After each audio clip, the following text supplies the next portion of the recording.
ਰਾਂਝਿਆ ਕੋਈ ਗੱਪ ਤੇ ਸੁਣਾ। ਗੱਪਾਂ ਤਾਂ ਨਿੰਮਿਆਂ ਬੜੀਆਂ ਹੀ ਆਉਂਦੀਆਂ ਨੇ ਯਾਰ। ਇੱਕ ਗੱਪ ਬੜੇ ਚਿਰਾਂ ਪਹਿਲੇ ਮੈਨੂੰ ਆਉਂਦੀ ਸੀ, ਉਹ ਮੈਂ ਤੈਨੂੰ ਸੁਣਾਉਣਾ। ਦੋ ਗੱਲਾਂ। ਇੱਕ ਜਗ੍ਹਾ ਤੇ ਮਸੀਤੇ ਐਲਾਨ ਹੋ ਰਿਹਾ ਹੁੰਦਾ ਵੀ ਫੌਜ 'ਚ ਭਰਤੀ ਖੁੱਲੀ। ਨਿੰਮਾ ਤਾਂ ਰਾਂਝਾ ਵੀ ਸੁਣ ਲੈਂਦੇ ਨੇ ਵੀ ਉਹ ਐਲਾਨ, ਤੇ ਨਈਮ ਕਹਿੰਦਾ ਵੀ ਰਾਂਝਿਆ ਫੌਜ 'ਚ ਭਰਤੀ ਹੋ ਜਾਈਏ, ਪਰ ਮੈਨੂੰ ਸ਼ਰਮ ਬੜੀ ਆਉਣੀ। ਰਾਂਝਾ ਪੁੱਛਦਾ ਨਿੰਮਿਆ ਵੀ ਤੈਨੂੰ ਸ਼ਰਮ ਕਾਹਤੋਂ ਆਉਣੀ? ਉਹ ਕਹਿੰਦਾ ਯਾਰ ਪਹਿਲੀ ਗੱਲ ਹੈ ਵੀ ਜਦੋਂ ਆਪਾਂ ਫੌਜ 'ਚ ਭਰਤੀ ਹੋਣ ਜਾਣਾ ਹੈ, ਜਾਂ ਤਾਂ ਫੌਜ ਵਾਲੇ ਆਪਾਂ ਨੂੰ ਭਰਤੀ ਕਰ ਲੈਣਗੇ ਤੇ ਜਾਂ ਪਿਛਾਂ ਨੂੰ ਘੱਲ ਦੇਣਗੇ।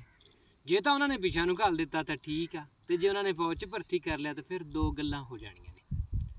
ਰਾਂਝਾ ਕਹਿੰਦਾ ਨਿੰਮਿਆ ਉਹ ਦੋ ਗੱਲਾਂ ਕੀ ਹੋ ਜਾਣੀਆਂ ਨੇ? ਨਿੰਮਾ ਕਹਿੰਦਾ ਹੈ ਬਈ ਜਾਂ ਤਾਂ ਆਪਾਂ ਨੂੰ ਉਹ ਰੱਖਣਗੇ ਕੈਂਟ 'ਚ ਤੇ ਜਾਂ ਰੱਖਣਗੇ ਬਾਰਡਰ 'ਤੇ। ਜੇ ਤਾਂ ਉਹਨਾਂ ਨੇ ਰੱਖ ਲਿਆ ਕੈਂਟ 'ਚ ਤਾਂ ਰਾਂਝਾ ਫਿਰ ਤਾਂ ਠੀਕ ਆ, ਤੇ ਜੇ ਰੱਖਿਆ ਬਾਰਡਰ 'ਤੇ ਫਿਰ ਨਿੰਮਾ ਕਹਿੰਦਾ ਜੀ ਦੋ ਗੱਲਾਂ ਹੋ ਜਾਣੀਆਂ ਨੇ। ਰਾਂਝਾ ਕਹਿੰਦਾ ਨਿੰਮਿਆ ਉਹ ਦੋ ਗੱਲਾਂ ਕਿਹੜੀਆਂ ਹੋ ਜਾਣੀਆਂ ਨੇ? ਉਹ ਕਹਿੰਦਾ ਜਾਂ ਤਾਂ ਪਰਲਿਆਂ ਨਾਲ ਆਪਣੀ ਬਣੀ ਰਹੂਗੀ ਤੇ ਜਾਂ ਜਾਊਗੀ ਗਵੀਚ। ਤੇ ਰਾਂਝਾ ਪੁੱਛਦਾ ਵੀ ਨਿੰਮਿਆ ਉਹ ਫਿਰ ਕੀ ਹੋ ਜਾਣਾ? ਕਹਿੰਦਾ ਜੀ ਦੋ ਗੱਲਾਂ ਹੋ ਜਾਣੀਆਂ ਨੇ, ਜੇ ਤਾਂ ਰਹੀ ਬਣੀ ਫਿਰ ਤਾਂ ਠੀਕ ਹੈ, ਤੇ ਜੇ ਗਵੀਚ ਗਈ ਫਿਰ ਦੋ ਗੱਲਾਂ ਹੋ ਜਾਣੀਆਂ ਨੇ। ਰਾਂਝਾ ਪੁੱਛਦਾ ਨਿੰਮਿਆ ਉਹ ਦੋ ਗੱਲਾਂ ਕੀ ਹੋ ਜਾਣੀਆਂ ਨੇ? ਨਿੰਮਾ ਕਹਿੰਦਾ ਬਈ ਜਾਂ ਉਹ ਆਪਾਂ ਨੂੰ ਮਾਰਨਗੇ ਜਾਂ ਆਪਾਂ ਉਹਨਾਂ ਨੂੰ ਮਾਰਾਂਗੇ, ਤੇ ਜੇ ਤਾਂ ਆਪਾਂ ਉਹਨਾਂ ਨੂੰ ਮਾਰਤਾ ਫਿਰ ਤਾਂ ਠੀਕ ਆ, ਤੇ ਜੇ ਉਹਨਾਂ ਨੇ ਆਪਾਂ ਨੂੰ ਮਾਰਤਾ ਫਿਰ ਦੋ ਗੱਲਾਂ ਹੋ ਜਾਣੀਆਂ ਨੇ। ਰਾਂਝਾ ਪੁੱਛਦਾ ਨਿੰਮਿਆ ਵੀ ਉਹ ਕੀ ਦੋ ਗੱਲਾਂ ਹੋ ਜਾਣੀਆਂ?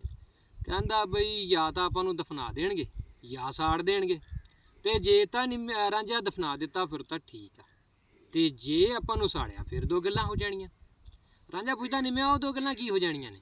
ਨਿੰਮਾ ਕਹਿੰਦਾ ਹੈ ਬਈ ਜਾਂ ਤਾਂ ਆਪਣੀ ਜਿਹੜੀ ਹੈਗੀ ਆ ਉਹ ਸਵਾ ਉਹਦੀ ਬਣਨਗਾ ਜੀ ਇਹ ਸਾਬਣ, ਤੇ ਜਾਂ ਬਣੇਗਾ ਸ਼ੈਂਪੂ, ਤੇ ਜੇ ਤਾਂ ਬਣਿਆ ਸ਼ੈਂਪੂ ਫਿਰ ਤਾਂ ਠੀਕ ਆ, ਤੇ ਜੇ ਬਣਿਆ ਸਾਬਣ ਫਿਰ ਦੋ ਗੱਲਾਂ ਹੋ ਜਾਣੀਆਂ। ਰਾਂਝਾ ਪੁੱਛਦਾ ਨਿੰਮਿਆ ਉਹ ਦੋ ਗੱਲਾਂ ਕੀ ਹੋ ਜਾਣੀਆਂ ਨੇ? ਕਹਿੰਦਾ ਜੀ ਇੱਥੇ ਮੈਨੂੰ ਸ਼ਰਮ ਆਉਣੀ ਆ ਵੀ ਜੇ ਤਾਂ ਉਸ ਸਾਬਣ ਨਾਲ ਨਾਤੇ ਮੁੰਡੇ ਫਿਰ ਤਾਂ ਗੱਲ ਠੀਕ ਆ, ਤੇ ਜੇ ਨਾਤੀਆਂ ਜਨਾਨੀਆਂ ਤੇ ਮੈਨੂੰ ਸ਼ਰਮ ਬੜੀ ਆਉਣੀ ਹੈ। ਇੱਥੇ ਗੱਲ ਮੁੱਕ ਜਾਂਦੀ।